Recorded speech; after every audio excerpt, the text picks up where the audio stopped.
أعوذ بالله من الشيطان الرجيم.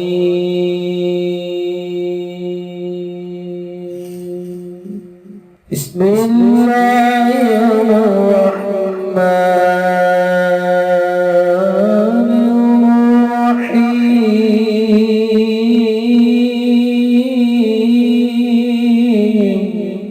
السلام علیکم دوستو میں ہوں عامل شاکر علی شاکر۔ تو دوستو آج جو میں آپ کے لیے ایک وظیفہ لے کر حاضر ہوا ہوں، یہ دولت کے لیے بہت ہی زبردست وظیفہ ہے۔ بس یہ چھوٹی سی صورت 27 مرتبہ پڑھ لیں، ساری زندگی آپ کے گھر سے رزق ختم نہیں ہوگا انشاءاللہ۔ تو دوستو اس نفسا نفسی کے دور میں ہر بندہ پریشان ہے۔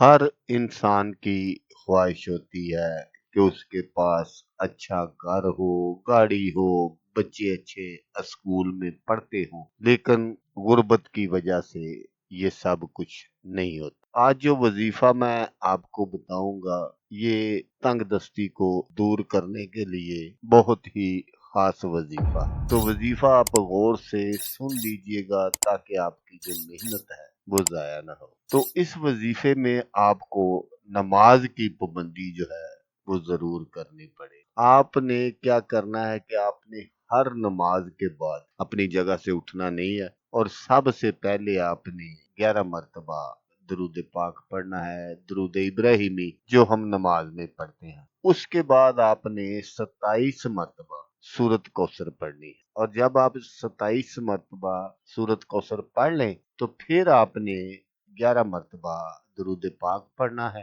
درود ابراہیمی جس طرح آپ نے پہلے پڑھا تھا۔ تو پھر آپ نے اللہ تبارک و تعالیٰ کے حضور جو بھی آپ کی خواہش ہے، جو بھی آپ کی حاجت ہے، وہ آپ نے عاجزی اور انکساری سے اللہ تبارک و تعالیٰ کے حضور پیش کر دینی ہے۔ تو انشاءاللہ چند دنوں کے بعد ہی آپ اس وظیفے کے جو معجزات ہیں وہ آپ دیکھنا شروع کر دیں گے۔ اللہ تبارک و تعالیٰ آپ کو ایسی ایسی جگہ سے رزق عطا فرمائیں گے جہاں پر آپ کا وہم و گمان بھی نہیں ہوگا۔ تو دوستو اگر آپ کو ویڈیو اچھی لگے تو آپ نے اس کو لائک اور شیئر ضرور کرنا ہے۔ ہو سکتا ہے آپ کو ضرورت نہ ہو، اللہ تبارک و تعالیٰ نے آپ کو پہلے ہی نوازا ہوا ہو، کوئی اور دوست ایسا ہو جو غربت اور تنگ دستی کی زندگی گزار رہا ہو اور وہ یہ عمل کر لے